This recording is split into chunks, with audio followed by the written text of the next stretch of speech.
charge from Kara, gets ahead of Yamada. Yellow flag, there's an incident already. Someone has lost it in the mist there, I believe. Yeah, there's a huge shunt. A huge shunt. Fernandez is involved. We've got cars ripped apart here, and that's entirely predictable. There was conjecture before the start as to whether they'd run single or double file. The gas out of the Honda hairpin. The overhead shot. Now this, Adrian's backed it in. Oh, there's massive contact there. Oh my goodness me, that is shocking. Nakano has gone in massive speed. Straight has into absolutely ploughed into Takagi, who's launched over Fernandez.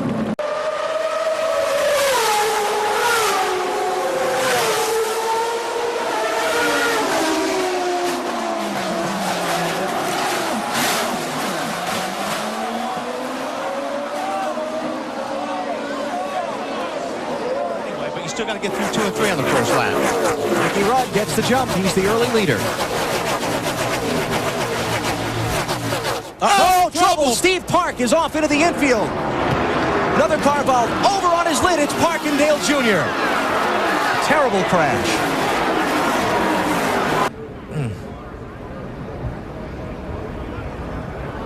Look at that barrier give. Thank goodness. But again, that's one reason that Steve was able to walk away arm in arm with Dale Earnhardt Jr. because of that wall that did give. Absolutely. I agree with that 100%. And you know, the spotters on the roof here at Pocono are a long way away from where Jonathan Kennard in second, all over the back of Sebastian Hohenthal. Oh my goodness, that's Michael Meadows. And again. And that's Albert Costa. And in there as well is Hamad Al-Fardan, who didn't start race one. 3 cars involved, and Albert Costa upside down. I tell you what, that's a bit of video that he will watch a couple more times. It's just frightening. He's thrown into the track, utterly helpless. And the fortunate thing, Costa throws his car into a spin, and that abates some of the energy. Otherwise, that could have been an awful lot. Creeping a bit, but away they go. Has he incurred a jump start? It's possible. Coulthard is leading and squeezing Damon Hill, who is second. Schumacher is third, and off goes Frentzen, and a tremendous pile-up at the back of the grid. I was watching the front of it, so I missed the detail on that one, but it looks to me like it's Katayama's Tyrrell. I don't know whether we're going to get a clear vision there across. Looks like a Pacific. It's difficult to see. There's Katayama. Look at him fly through the air. That must be doing 130 miles an hour at the time. It flips around.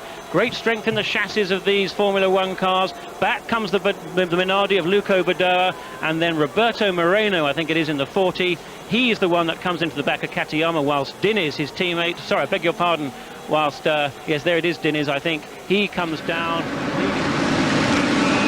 Oh, the pole sitter doesn't get going.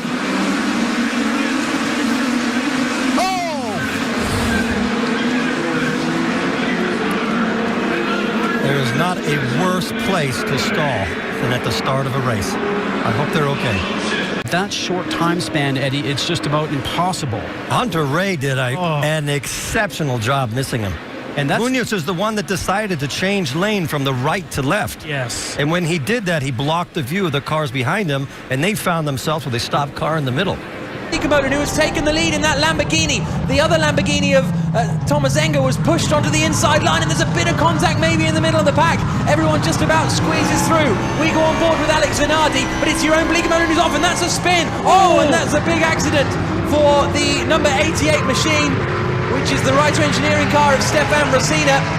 There again you can see the damage to the barrier, the big hit, then the car flies through the air, but the key is the car itself, the integrity of the cockpit is absolutely intact, and then comes to rest the rear of the car, straddling the barrier, steam from the rear. The final race of the championship, the last event of 2011 in the FIA GT1 World Championship is about to go. Watch the lights are out already, and it is the Corvette that makes the no! And the world champions are taken out. The world champions are out in a big crash immediately, and it's taken the Aston out as well, though. I think the young driver car, is it involved in the, I'm not sure it is. So coming down, the Corvette moves across. Yeah, it's the Nissan. No, it's the Nissan actually hits the back of the Alinco Lamborghini, and that actually then shot him across and losing control.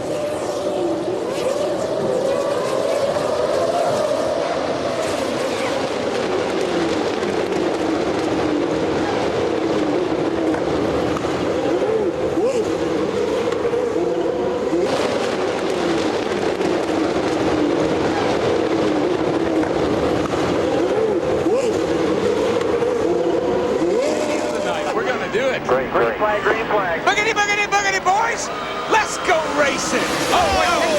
Didn't get up to speed, gets turned around, and we got all kinds of cars spinning. Gary Earnhardt. Oh, they're all torn all to pieces. It's about 10 cars or a dozen cars. And as I was saying a while ago, you got 12 and a half rows of cars. Your outside pole sitter has a problem like that. This is the results right here. And you know, I've felt all along, Mike and Larry, that this was going to be one of those nights. And we didn't even get 100 yards past the start-finish line. Watch the inside row go. Only 9 cars will get through this clean. Ricky Rudd is not one of them. That's a hard leg, but we do have the safer barriers installed Ganz gut here. aus und die Rennleitung gibt das Rennen frei und los geht's. Vollgas der Lamborghini vorne, das schwarze Auto und da gibt's gleich einen heftigen Unfall, der zum Abbruch führen wird.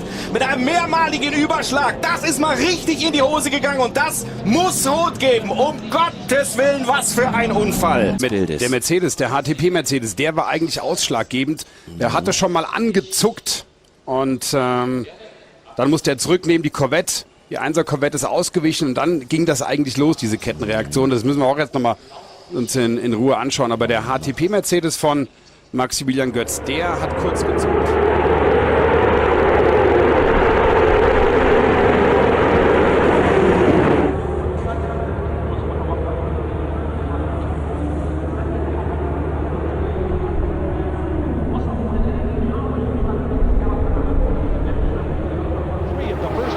Of the season, and is the points leader coming into this race, will bring the field up to speed, and we have a crash in turn 4, a crash approaching the green flag, and many cars are involved.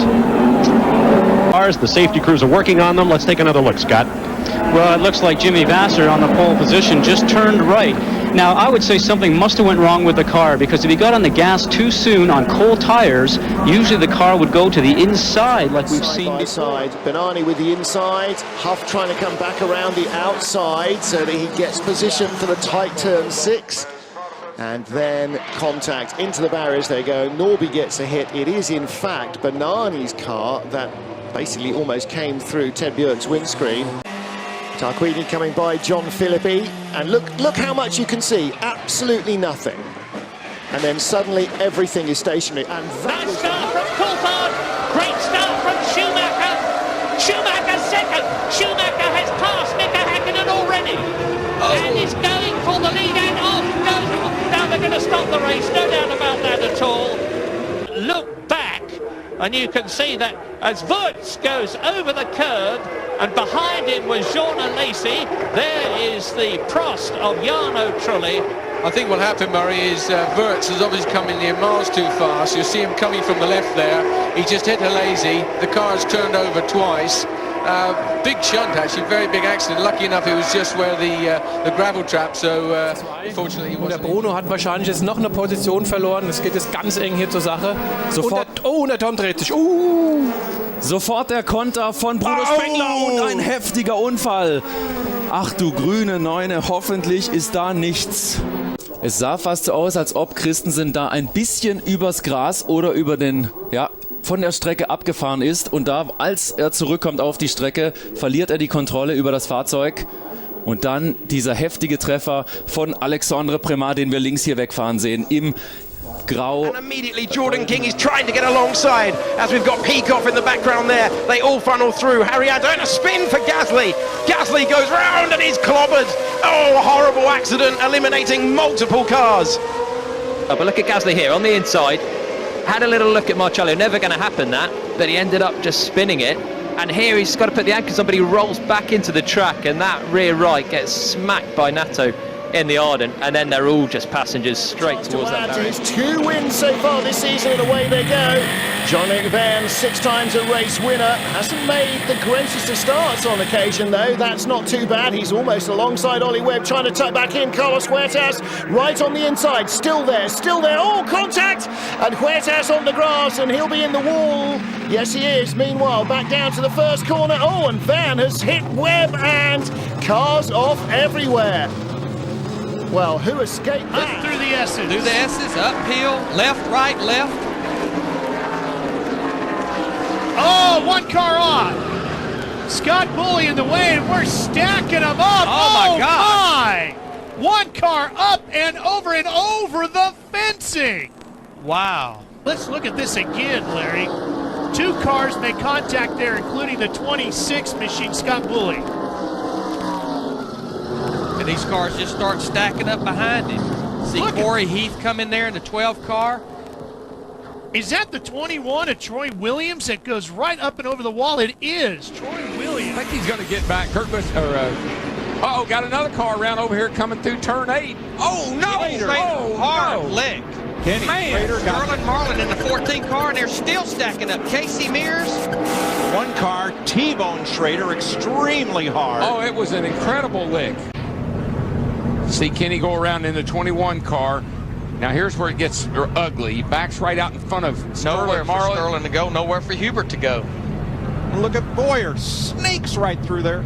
The 42 car got him in the rear just ever so slightly. Rossi pretty well smoked on the front straightaway. Now Ryan Hunter-Reay is to the inside. Huge crash. Hunter-Reay, Sato. Oh no, and Rossi is in it. A lot of cars. Up in the fence is Rosenquist. This is disastrous for Rossi in the championship. His teammate was involved like he was last year.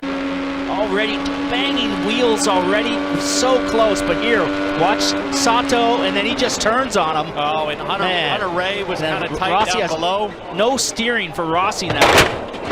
I think everybody was trying to go after the single car toe, the draft from Scott Dixon. Matt Varsha in the red car slides up to second. Man, I tell you what, one of the things about Varsha, that kid's got no fear. Parrington and Potikin right there side by side, and exciting for... Oh, huge wreck. Oh, man. Harrington is involved, and they keep piling in. Oh, a vicious, vicious wreck. They got a red flag. That problem with that barrier. Oh, man. Harrington took a violent hit. You want to bounce off, and there's Pugh. Oh, he gets helped and launched. Big hit. Doug Peterson was the one that got under there. Brad Yeager's in there. Ross Smith, Ken Lushman. Henrik didn't need a pusher. He just accelerated and drove away from him.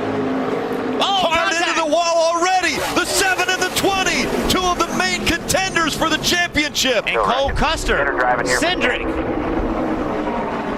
Allgaier got loose, got into the back of the 20. Allgaier into the wall. The 20 also major damage. All the points in their bucket. They have the lead coming into the race because of their performance in the regular season, and they're going to give it all back right here on the initial start of the race.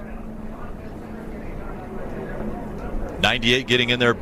Big hit right here by the 23. Wow, that was a big hit. There they go, revs rise, clutches at biting points, away they go, and a wheel spinning start from Andy Zuber, and a huge contact. Timo Glock on pole and Andy Zuber second on the grid. Yellow flags wave. We've got two stallers as well. This is going to be a safety car, if not a red flag, in front of Adrian Zell. Oh, and another one. We are going to see a red flag, and that is a huge accident. That's Javier Villa, I think.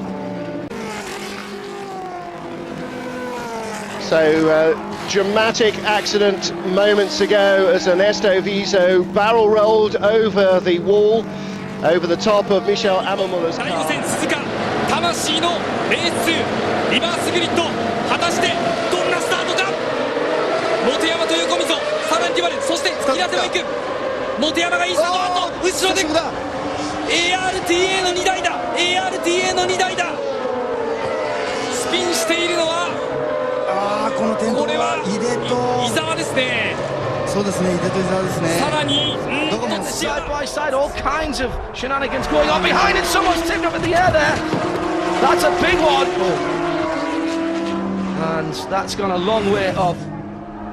That's Kelvin Burt as these two cars come together.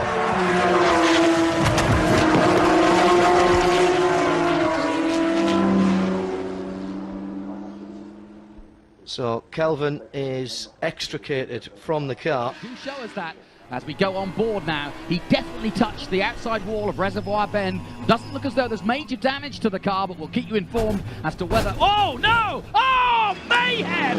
And there's millions and millions millions and millions of dollars of damage here at the mighty Macau. And that is one of the worst GT accidents I've ever seen here. Let's have a look at what happened, first of all. We haven't seen what happened. Augusta Farfus in third place goes through, and it's the police that they come together, and it's Juncadella who may well have been the cause, because Juncadella now backwards, and I think he had a damaged car anyway, but Juncadella is the car that's turned round.